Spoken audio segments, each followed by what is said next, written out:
Lo dijo él. A primera hora. Hola, buenos días a todas y todos. Les saluda Jimena Rono y empezamos un programa más de Tostando Granizo para hablar de política desde una visión femenina. Hola, muy buenos días. Les saluda Anabel Guerrero y gracias como siempre por acompañarnos. Bueno, regresamos a las urnas, Anabel, una vez más. Por eso aquellos que no emplastican el certificado de votación creo que nos llevan cierta ventaja a los que confiamos en que el proceso electoral va a ser más tardío. Regresamos a las urnas el día 16 de noviembre. Vamos a ir a una consulta popular para votar sobre 4 temas y de eso vamos a hablar hoy, sobre todo para tener claro cuáles son estas preguntas que se nos van a plantear en la consulta popular del 16 de noviembre. Ya está el calendario electoral listo, también cuántos días van a haber de campaña. Eso creo que es súper importante, Anabel, porque vamos a tener alrededor de, yo digo 9 días en efecto de campaña, porque la campaña electoral empezará tentativamente, del 1 no tentativa, al 13 de noviembre. De acuerdo al calendario exactamente, del 1 al 13, pero considerando, Anabel, que tenemos feriado del 1 al 4, es claro que efectivamente vamos a estar en campaña electoral, me parece que 9 días nada más. Eso es poco para la sensibilidad y la importancia del tema que vamos a decidir el día 16 de noviembre. Vamos a ver de qué se tratan estas preguntas. Sí, bien, antes de empezar con la primera pregunta, y quisiera comentar nada más igual para que nuestra audiencia conozca.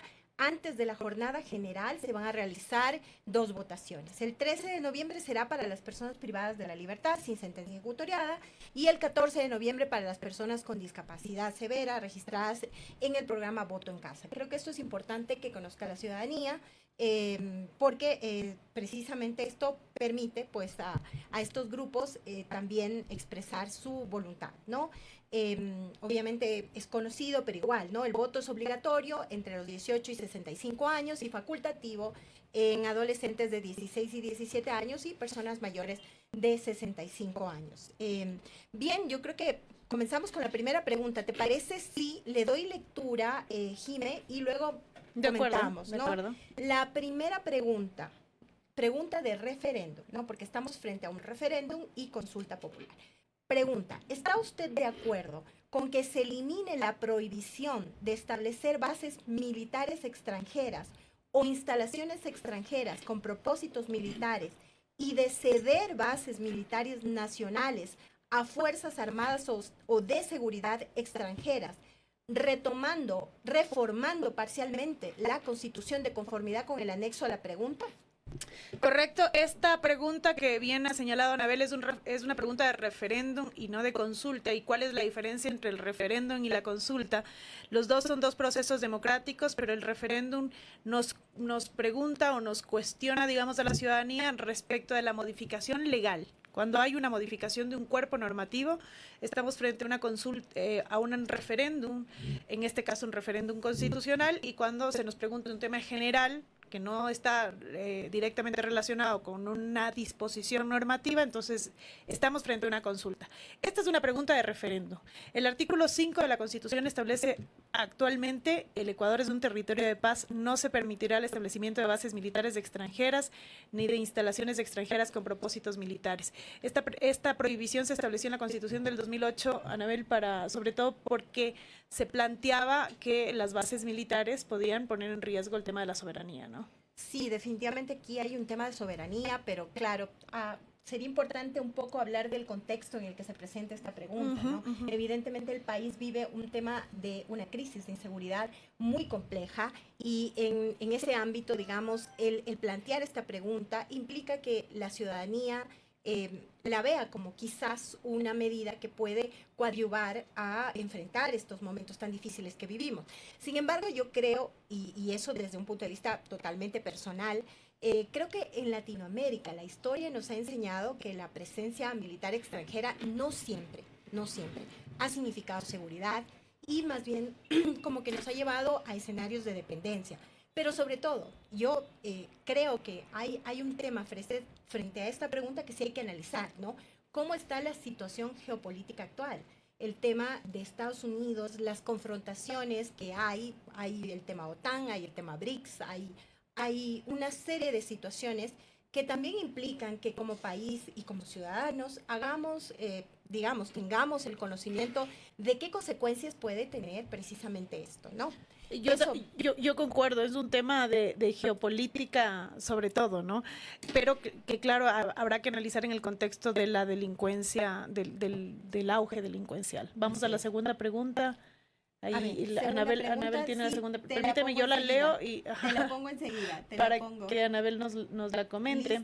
Vamos a responder 4 preguntas. La segunda pregunta dice lo siguiente: ¿está usted de acuerdo con que se elimine la obligación del Estado de asignar recursos del presupuesto general del Estado a las organizaciones políticas, reformando parcialmente la Constitución de conformidad con el anexo de la pregunta? Es decir, se nos va a preguntar la posibilidad de eliminar la obligación de que el Estado asigne recursos del presupuesto general del Estado a las organizaciones, movimientos y partidos políticos. Sí, bueno, yo creo que esta pregunta se hace también en un momento difícil y complejo para los partidos políticos, ¿no? De desconfianza. Porque sí, totalmente, un tema en donde incluso a decir de muchos analistas, los partidos políticos simplemente son como un vehículo para las candidaturas, no precisamente tienen un proceso de militancia y un proceso de formación de su militancia y de un trabajo realmente en territorio, de un trabajo con sus bases, ¿no? Creo que eso es también un poco complejo. Ahora, sin embargo, igual, desde Tostando Granizo, lo que queremos hacer es precisamente invitar a nuestra audiencia y a la ciudadanía a que hagamos un análisis de las preguntas, y creo que haciendo un ejercicio parecido al de la consulta popular pasada, Jime. Recuerda que, por ejemplo, en la consulta popular pasada ganaron muchísimas preguntas, pero, por ejemplo, las preguntas sobre la contratación por horas y el arbitraje internacional tuvieron un impacto, digamos, en la ciudadanía, porque mucha gente debatió muchísimo y profundamente este tema. Y eso permitió que, digamos, la gente pudiera votar con conciencia y con madurez política, diría yo. Eso es importante. Sí hubo por lo menos un análisis independiente de las preguntas de la consulta pasada relativas a estas que tenían mayor sensibilidad, cosa que generalmente no sucede, ¿no? Porque las consultas populares a veces se deciden en masa, ¿no? Sí, en conjunto. Es como un si estoy a favor de la popularidad del gobierno que consulta en este momento o no, pero creo que el país ha ido madurando, la ciudadanía ha ido madurando en este sentido, y esa es la invitación que hacemos desde Tostando Granizo. Y en este sentido, por ejemplo, ¿qué podría decir yo? El tema es que en un momento incluso tan difícil, en donde la economía del narcotráfico ha permeado nuestro país, precisamente eliminar este financiamiento podría significar y tal vez darnos un efecto contrario, que justamente los partidos políticos en determinado momento puedan ser, digamos, financiados por intereses que no sean los adecuados. Entonces, está en este momento nuestra querida amiga Lolo. Ya nos acompaña. Quito está muy complicada por el tema de las calles y estos cambios que hay. Entonces, Lolo, en contexto, estamos con la segunda pregunta, que tiene que ver con eliminar la obligación del Estado de asignar recursos del presupuesto a las organizaciones políticas. Bienvenida, Lolo. Gracias, chicas. Sí, yo estoy segura que la nueva Constitución no va a arreglar la calle de mi barrio, así que una razón más para cuestionar eso. Pero ya, poniéndonos serios, ni el tráfico. Creo que algo que ustedes habían dicho antes de que yo venga es el tema del tiempo para discutir algo tan fundamental como la refundación del país, y creo que siempre tenemos que hablar de este tema con la simpleza, pero también con una forma muy didáctica, ¿no? Para que la gente que nos escuche entienda. Estamos hablando de tumbar la casa y volverla a reconstruir. Y con estas otras preguntas también que componen también lo que se nos va a consultar en la consulta popular. Yo tengo algunos reparos con este tema, Anabel, que tú planteas de la asignación económica a partidos políticos.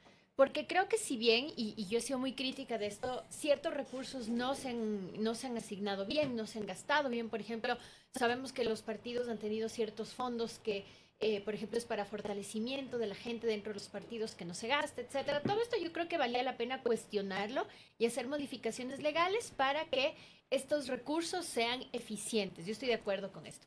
La preocupación que yo tengo con esto es ¿qué pasa con todas las personas que quieren participar en política, que incluso tienen una representatividad importante, pero que carecen de los recursos económicos para financiar una campaña? Que podrían ser de parte de los movimientos sociales incluso. Claro, o sea, pensemos, nosotras tres, si nosotros tres quisiéramos cometer no tendríamos posibilidad tomar esa opción de vida, económica. digamos así.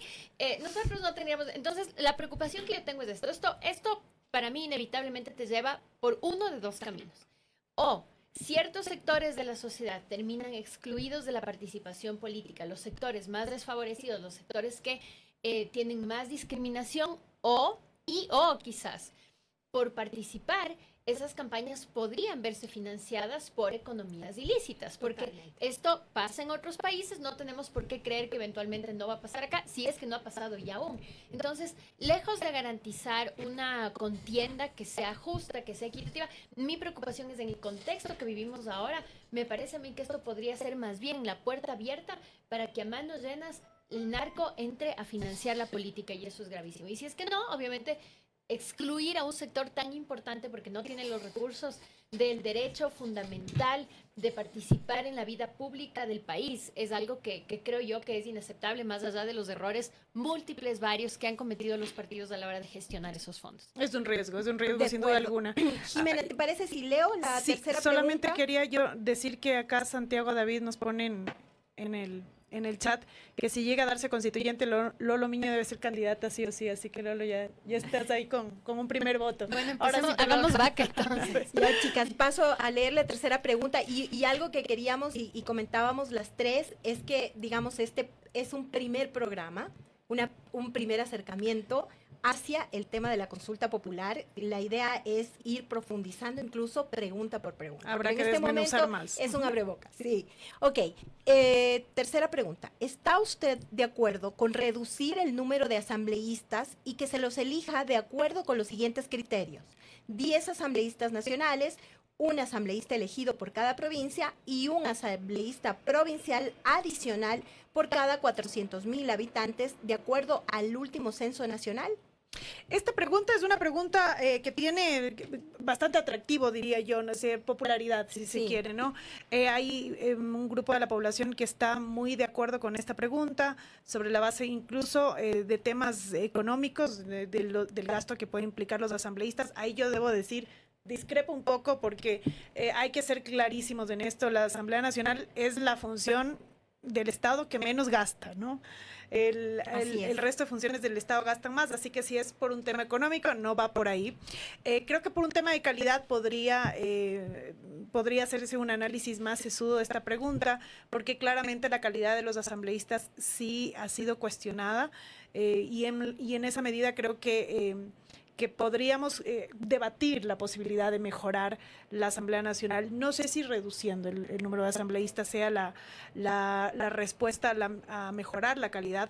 Y me queda también mucho la duda respecto a la representatividad, porque claramente la reducción del número de asambleístas implicará que las provincias, que algunas provincias queden menos representadas que otras. Totalmente. ¿No? Así es, yo comparto, Jime, con lo que tú dices. Yo creo que el rato que vamos a contestar estas preguntas, lo que nosotros tenemos como ciudadanos que también preguntarnos a nosotros mismos es por qué estamos preguntando esto y qué queremos obtener. Entendería yo también que la reducción del número de asambleístas apuntaría a mejorar la calidad del legislativo. Sin embargo, yo no veo, porque no se ha presentado hasta ahora, evidencia contundente que la reducción del número de asambleístas en el caso ecuatoriano va a tener una incidencia directa en la mejora de la calidad del trabajo legislativo. No hay evidencia ni a favor ni en contra de que eso va a pasar. Entonces, es que ese es nuestro motivo, digamos, yo no tengo una razón para votar sí por esa pregunta, porque no tengo evidencia empírica de ninguna otra manera de que esto es la solución para mejorar el problema. Y luego hay otro tema. Cuando la Corte Constitucional emitió su dictamen de constitucionalidad con respecto a esta pregunta, ya se publicaban unas tablas que a mí me parecían preocupantes, en el sentido de que van a haber provincias donde va a haber un solo asambleísta. Y entonces gente dirá, pero ya pues uno está representado. El tema es que en una provincia no es que hay un solo tipo de personas. O sea, pensemos una provincia sin irnos muy lejos, Pichincha. Aquí tenemos mestizos, personas de clase económica muy alta, personas de posibilidades económicas un poco menores, tenemos comunas indígenas en ciertas partes de la ciudad, en fin, somos una mezcla. Entonces, también en la legislatura, esa mezcla de sectores de la ciudadanía que están, que convergen, digamos, en las comunidades, tiene que ser representada. Y ni siquiera, y la preocupación además, que ni siquiera se garantiza la paridad en la representatividad de las provincias como un solo asambleísta. Entonces, la pregunta es, a la hora de elegir ese asambleísta, ¿usted va a estar representado? Probablemente no. Probablemente yo tampoco. Yo le quiero tener interlocutores cuando tienes uno. Exactamente. Y el impacto que puede hacer un asambleísta de una determinada provincia en la Asamblea Nacional, en el Pleno de la Asamblea Nacional, es menor que cuando tienes más asambleístas. Entonces ahora, por ejemplo, los asambleístas provinciales suelen unirse en ciertos temas que interesan a la provincia, específicamente a la que representen, y generan alguna fuerza de choque dentro de la asamblea. A mí me parece que con un asambleísta esto va a ser, digamos, muy mínimo, ¿no?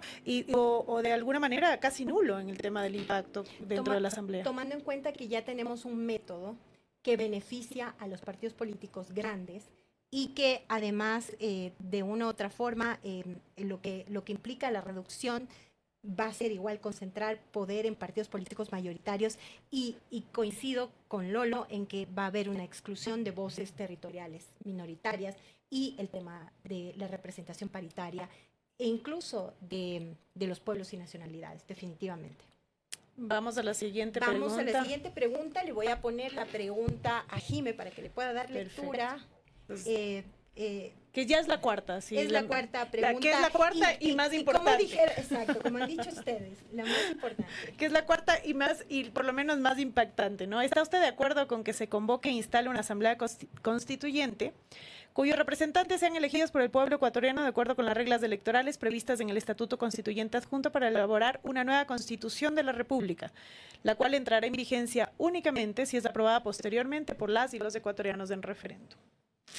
A ver, ustedes saben lo esto que merita un programa entero, ¿no? Sí, y de hecho yo creo que lo tenemos que hacer. Sí, tenemos que hacer, es más, yo creo que tenemos que hacer un podcast que tengamos por lo menos una hora, incluso para ver preguntas. A ver, yo creo que el tema de refundar la patria no es un tema que se lo tiene que tomar a la ligera. O sea, esto implica un rediseño institucional, esto implica una caja de Pandora donde ciertos derechos pueden estar comprometidos, implica básicamente reestructurarnos. Entonces, las dos preguntas que tenemos que hacernos alrededor de esto es, uno, ¿hay las condiciones para lo que implica hacer una nueva constituyente? Y dos, ¿hay los recursos para hacerlo? Con respecto a lo primero, yo insisto en lo que he venido diciendo en varios espacios estos días. Yo creo que si la Constitución de Montecristi a algunos grupos les resulta tan conflictiva, pues la democracia exige que por lo menos conversemos sobre qué aspectos de esta Constitución hay que cambiar. Esto a mí no me parece mal. Lo que sí me parece profundamente preocupante es que este cambio se haga en un contexto de profunda polarización social, donde el diálogo, ya lo hemos visto a propósito del paro, se ha vuelto un ejercicio prácticamente imposible y donde el ejercicio del poder, desafortunadamente, ha estado marcado con un fuerte antagonismo hacia el otro y hacia el distinto.